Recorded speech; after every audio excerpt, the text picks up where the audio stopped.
Dans cette vidéo, nous traiterons du rôle de la Bible en franc-maçonnerie. Il ne sera pas difficile de montrer le rôle de la Bible en franc-maçonnerie.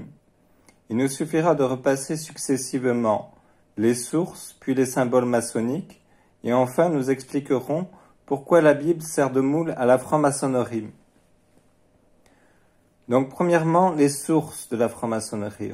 Évidemment, tout repasser serait beaucoup trop long. Nous allons donc voir rapidement l'essentiel. Le texte fondateur de la maçonnerie est les constitutions d'Anderson, rédigées en 1721, qui sont les constitutions de la franc-maçonnerie. Ces constitutions commencent par nous dire que c'est le grand architecte qui a créé le monde, qu'Adam est le père de la franc-maçonnerie, car il a reçu la connaissance, notamment la géométrie, que Caïn et Seth, eux aussi, étaient maçons, de même leur postérité. Puis Noé fut le bâtisseur de l'arche, laquelle fut construite selon la géométrie et les règles maçonniques. Les trois fils de Noé étaient francs-maçons, en particulier Cam donna naissance à Misraïm, qui transmit l'art maçonnique en Égypte, ainsi que le démontrent les édifices de ce pays comme les pyramides. Mais retenez que pratiquement tous les personnages importants de l'Ancien Testament sont francs-maçons. J'arrive à Moïse, où je ne résiste pas à citer les constitutions. Le tabernacle fut tracé selon la géométrie et fut une très belle pièce d'architecture qui servit plus tard de modèle pour le temple de Salomon et d'après le modèle que Dieu avait montré à Moïse sur la montagne. Celui-ci devint par conséquent le maître maçon général, j'abrège, fort habile pour tout ce qui concernait la science égyptienne. Il était aussi divinement inspiré par plus de sublimes connaissances en maçonnerie, de sorte que les Israélites, en quittant l'Égypte, formaient un entier royaume de maçons, très instruits sous la direction de leur grand maître Moïse. Tandis qu'ils étaient dans le désert, celui-ci les réunissait souvent en loges générales et régulières. Il leur donna de sages charges, ordres, etc. Bon, je saute encore pour arriver, vous en doutez, au point clé, la fondation du temple de Salomon, que les constitutions qualifient, je cite, de plus belle pièce de maçonnerie de la terre, et de loin la plus grande merveille du monde.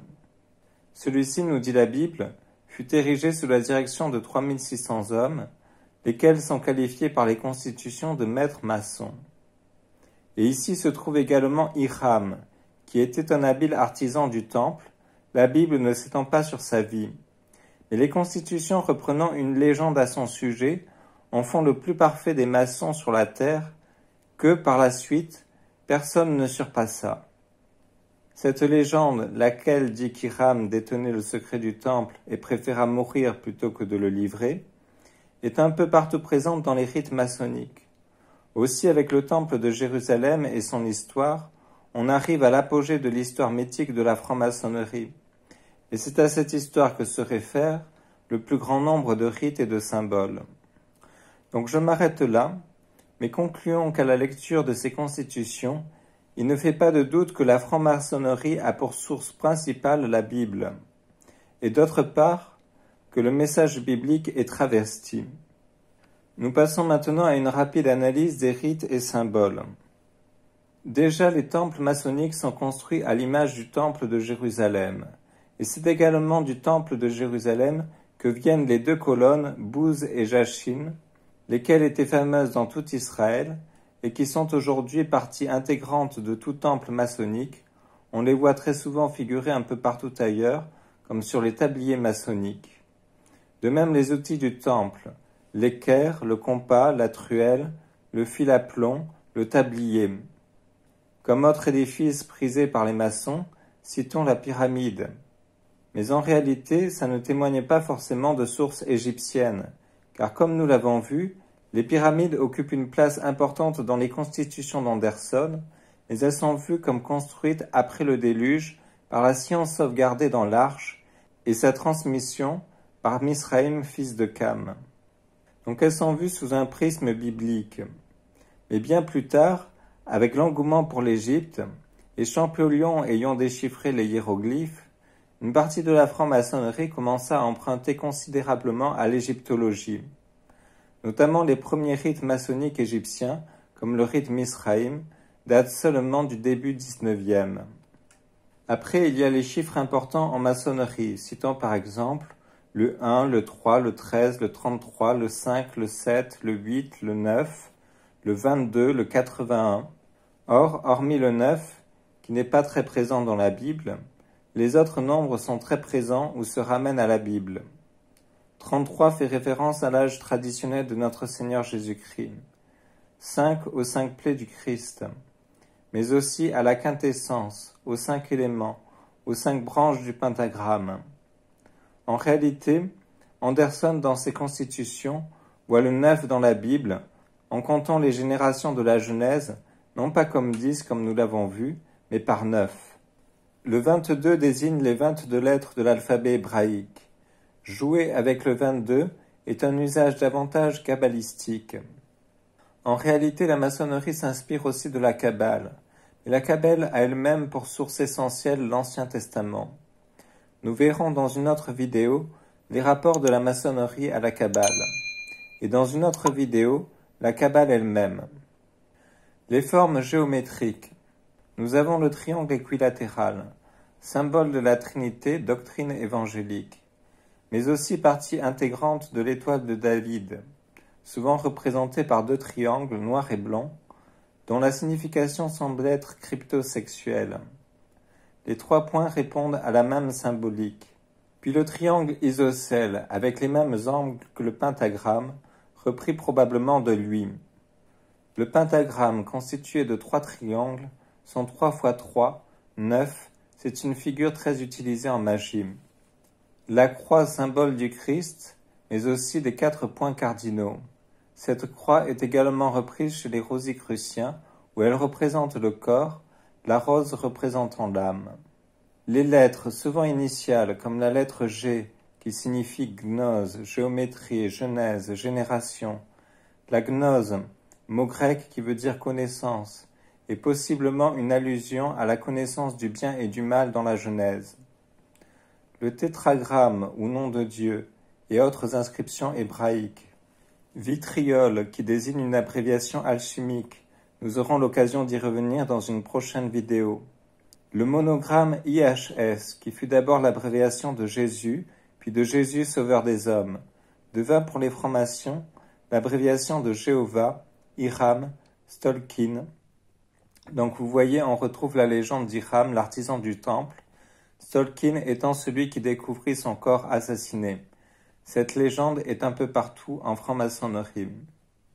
Le INRI, qui est l'abréviation du Titulus Christi, Jesus Nazarenus Rex Judeorum.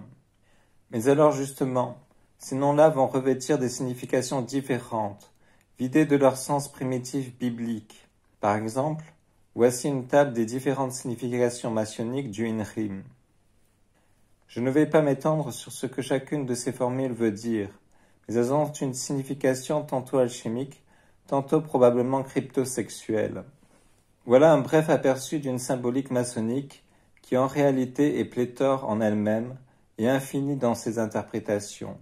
Alors je dis bien infinie dans ses interprétations, car il y a d'abord moult interprétations traditionnelles d'un même symbole, selon que l'on est par exemple dans tel grade ou telle loge, mais il y a en plus le fait que le maçon est invité à bâtir lui-même sa propre signification du symbole. Le symbole biblique va donc véhiculer une infinité de choses complètement étrangères à la Bible. Et donc la Bible est reprise mais vidée de son substrat et remplie par la maçonnerie. Or, quel est le substrat de la Bible? Eh bien, je l'ai expliqué dans ma vidéo d'introduction, et ceux qui me suivent en sont convaincus. Cette substantifique moelle, c'est Jésus-Christ, le Verbe, que ce soit pour l'Ancien comme pour le Nouveau Testament. Et donc le Verbe cesse d'être le sujet principal. Et ce sujet principal, ça sera la maçonnerie, pour laquelle Jésus-Christ n'est qu'une allégorie du maçon. Aussi, en servant de véhicule aux idées de la franc-maçonnerie, la parole de Dieu se trouve être dévoyée. Que Jésus-Christ soit une allégorie du maçon, cela ressort bien lorsqu'on lit le rite franc-maçon du 4e ordre souverain Prince Rose-Croix. Le rituel pose la question « D'où venez-vous » Réponse « De la Judée ». Par quelle ville avez-vous passé ? Par Nazareth. De quelle tribu êtes-vous? De Juda. Quel âge avez-vous? 33 ans. Alors pourquoi la Bible sert de moule à la franc-maçonnerie? Eh bien, pour se cacher de la censure royale ou ecclésiastique, il était malin de parler Bible tout en la vidant de son sens et en la remplissant du sens que l'on voulait. C'étaient les idées maçonniques qui revêtaient la peau de brebis. Idées maçonniques converties en cryptage biblique. Ce procédé permettait de réunir dans la même loge catholiques et protestants, confessant sous un vocabulaire biblique les idées maçonniques. Aujourd'hui, les francs-maçons qui sont ouverts à l'entrée des musulmans leur disent de ne pas s'inquiéter, puisque la Bible n'est en loge qu'une métaphore sous laquelle l'on met ce que l'on veut. Aujourd'hui, ces idées maçonniques ont triomphé au point qu'elles sont partout au grand jour, que ce soit dans les masses médias ou à l'éducation nationale, ou même dans une très grande partie du clergé. Au point que la franc-maçonnerie a perdu une bonne partie de sa raison d'être. À quoi sert-il en effet de contourner une censure qui n'existe plus? D'où une diminution en flèche de l'effectif mondial de francs-maçons. Alors entendons-nous, la franc-maçonnerie a encore un rôle. Je ne nie pas que pour accéder à certains postes dans certains secteurs élevés, il soit important d'être franc-maçon. Mais à mon sens, elle n'est pas la maîtresse du monde, et du reste, si son influence dans le passé était bien plus considérable, elle n'a jamais été maîtresse du monde, tout en jouant un rôle considérable. Par exemple, la plupart des francs-maçons importants à la Révolution ont été au final guillotinés. Il y a en réalité d'autres systèmes de pouvoir, et puis il y a ces riches familles. Souvenez-vous qu'à la Révolution, elles s'en sont sorties. Je ferai une vidéo pour m'interroger sur tous ces sujets, en particulier si la franc-maçonnerie a des origines juives, autrement dit, peut-on parler de judéo-maçonnerie? Pour ne pas la manquer, abonnez-vous, n'oubliez pas le pouce bleu, un commentaire fait toujours plaisir, y compris si vous n'êtes pas d'accord, et puis vous pouvez également me soutenir financièrement. À bientôt.